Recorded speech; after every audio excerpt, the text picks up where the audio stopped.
Pawnshop finds can often be a hit or a miss. There are hundreds of historical relics on display, from family heirlooms to historic discoveries turned over by a lucky few. When it comes to purchasing anything, you tend to go with the items that stand out to you, ones that trigger your intuition and pique your interest. For Randy Guijarro, this gut feeling led to the ultimate payoff. Nobody ever expects to stumble across a fortune in their everyday life. Certainly not from an item bought on a whim. When Randy walked into a Fresno pawn shop on a seemingly ordinary day in 2010, he had no idea what was in store for him. But before we start, smash the like button and make sure to subscribe if you haven't, and hit that notification bell so that you won't miss any new stories. In 2010, a man named Randy Guijarro came across an antique shop. He decided to take a look around, rummaging through collectibles and timeless pieces to find something appealing and affordable for himself. As a collector of various artifacts and items, he wasn't searching for anything specific, just an interesting piece of the past he could rehome. Randy wasn't necessarily a professional, but he had invested enough time into his hobby to know when something was a great find. Of course, he knew that shops such as these didn't always have the most peculiar items on the front display, just the items that were appraised to have the highest value. He took his time to search around for a cool, frugal find. Randy wasn't the type to be too compelled by antiques that were begging to be sold. He wanted something unique, something that he could store in his home that could tell a story. As he rifled through the more discarded items in the aisles, there wasn't anything that really called his name at first. He sorted through and passed by things that he could restore and sell for a pretty penny, but that's not really what he wanted at that moment. Today, this experience was for his own personal pleasure. Even though the pawn shop had hundreds of intriguing items, he was beginning to feel that there might not be anything there for him today. Once he was done with the furniture, decorations, and accessories, he decided to spend a bit of time with the photographs in the shop. People and places encapsulated in black, white, and sepia film stared back at him, from families in formal dress to flashy cars and happy pets. Inspired by the life frozen in time before him, he continued to flip through the photographs. Then he paused on one, feeling a wave of nostalgia come over him almost immediately. Though he had never seen this picture before, it was almost as if he had known the men staring back at him. With limited funds to spare, he pondered whether this could be his curious find of the day. He couldn't help but wonder, was this person somebody from his family? Perhaps from a past life? He tried to think rationally, narrowing down the possibilities, but in the end, he couldn't quite put his finger on what made him feel so drawn to the photo. He took this as a sign that this was the item he was meant to leave with. Randy wasn't the type to spend his money flagrantly. He didn't want to get something that was simply okay. He wanted something he could consider a prize. So, when he came across this photograph, it almost seemed like fate. One figure, in particular, called out to him, their eyes filled with something Randy innately recognized. Storing the photo in one of his hands, he kept sorting through the other pictures, trying to see if there were any others like the one he had chosen. Sure enough, he found two more of the same caliber. The photographs had the appearance of being a set, with the same amount of age and wear around the edges. At first, Randy didn't think that the pictures had much value. He had settled on them because of his own personal preference. In one interview, Randy had noted that one of the pictures had a hole on the top and generally didn't look taken care of, so it did not occur to him that they would be worth much, if anything. Still, he couldn't reject the familiarity that washed over him. We all worry that buyer's remorse will nag us once we leave the store with our purchases, especially if we are spending our last few spare dollars on the items. With no immediate intent to sell or redistribute the photos in any way, Randy had to decide whether this collection was worth the money. Randy admitted that he wasn't entirely sure if he should walk away with all three pictures. He recalls chucking the oldest tintype back in the box, but having it eventually reel him back in. When you can't stop thinking about something, that's usually a very good sign to get it. At the register, Randy was filled with excitement. He couldn't wait to get home and dive into some research so he could figure out exactly where these photos took place, and more importantly, who the people were in them. It was a mystery begging to be solved. Upon leaving, Randy had wondered to himself if he had made the best decision.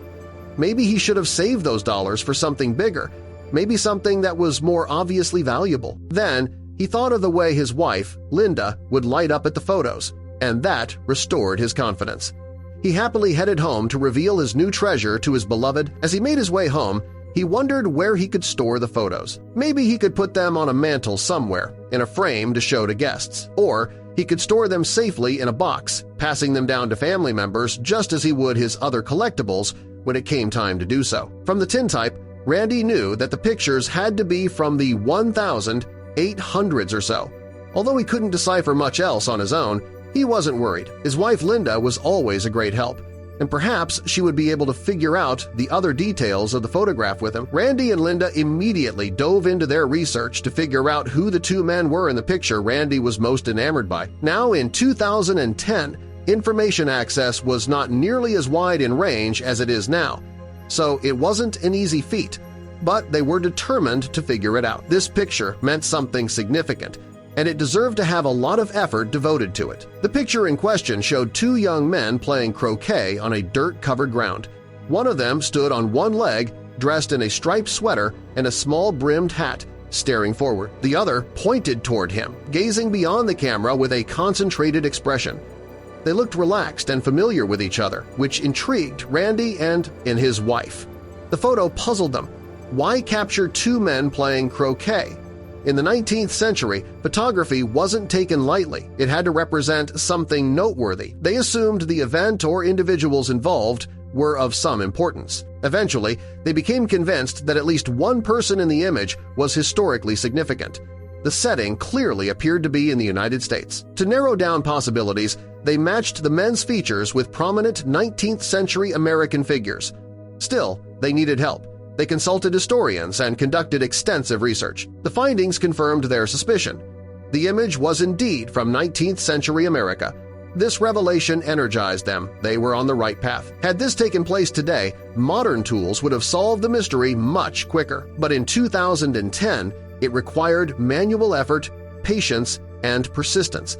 Verifying the photo's authenticity and identifying the men took far longer than expected. Initially, Randy and his wife had taken it on as a fun personal project. It became a shared mission, something that strengthened their bond.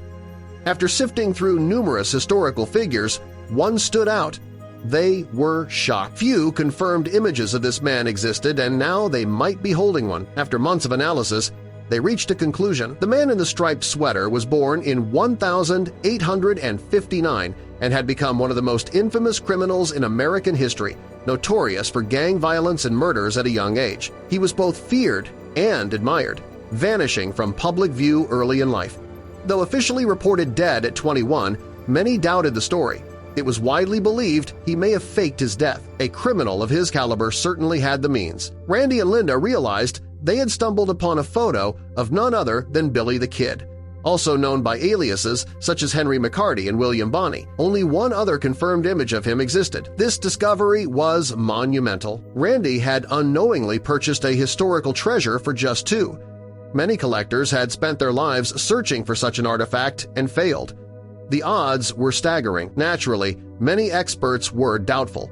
Some dismissed the photo without consideration. Undeterred, Randy and Linda sought validation from credible historians and authenticators. Despite skepticism, they held firm. The photo's authenticity felt too real to ignore. They were determined to prove it. After a year of relentless effort, they neared final verification. What started as a casual interest had become a deeply rewarding journey. Randy's passion had brought something extraordinary into their lives.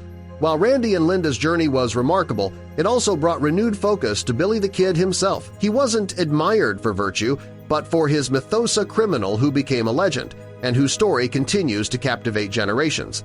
Make no mistake about it, Billy the Kid was no hero. He was a highly wanted outlaw with a deadly reputation that began at age 17. By 21, it was believed he had killed nearly 20 people, though the number is debated. In New Mexico, he had far more enemies than allies. Orphaned early, Billy entered a life of crime young. Arrested at 16 for theft, his criminal behavior escalated from there. He became a well-known figure across the region, his name synonymous with danger. With no guardians or support, he stole not for thrill but survival. What began with petty theft soon evolved into high-stakes crimes. Despite his growing notoriety, Billy was rarely captured. His elusiveness only fed the myth. Few details of his life were documented, adding to the mystery. Because of how little was known about him, Billy earned the nickname Phantom Cowboy. His appearance and movements were uncertain. making Randy's photo discovery all the more astonishing. The image offered a rare glimpse into the life of someone many considered more legend than man. Billy's fame wasn't only due to his crimes, but his escape from a death sentence act that seemed impossible at the time. He was known for his wild nature and refusal to conform, even in appearance. While most cowboys wore traditional gear, Billy's choice of a simple sweater set him apart. According to historian Will Dunaway, cowboys rarely wore sweaters, and few had Billy's youthful appearance. Despite his age, Billy had a seasoned demeanor, which added to his mystique and public interest. Randy and Linda's determination paid off. Over the course of a year, they uncovered more than they ever expected. They had only vaguely heard of Billy before, but their research revealed the full extent of his infamy. Finally, they received the confirmation they'd hoped for. The man in the photo was indeed Billy the Kid. Not only that, it was the only known photograph of him with his gang, the Regulators. Until Randy's discovery, only one confirmed image of Billy the Kid existed. Decades had passed without new findings, leading many to assume nothing more would be uncovered. Billy had remained elusive in both life and legacy.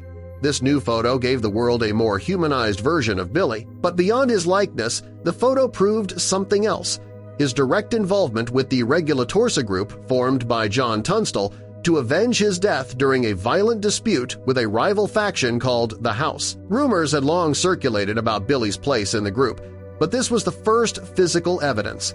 When the image surfaced, it spread rapidly. Randy and Linda were suddenly thrust into the spotlight, appearing in a National Geographic special about their find. What started as a hobby had turned into something life-changing. Dunaway, appearing in the documentary, instantly recognized Billy by his trademark sweater. As an expert in American history, he was certain of the identification. Even the event itself was uncovered. Dunaway believed the photo was taken at a wedding, with a photographer specifically brought in for the occasion. For Randy and Linda, their 2 thrift store photo turned into a $5 million payday reward for their persistence, and perhaps a poetic way for Billy the Kid to finally settle his old debts.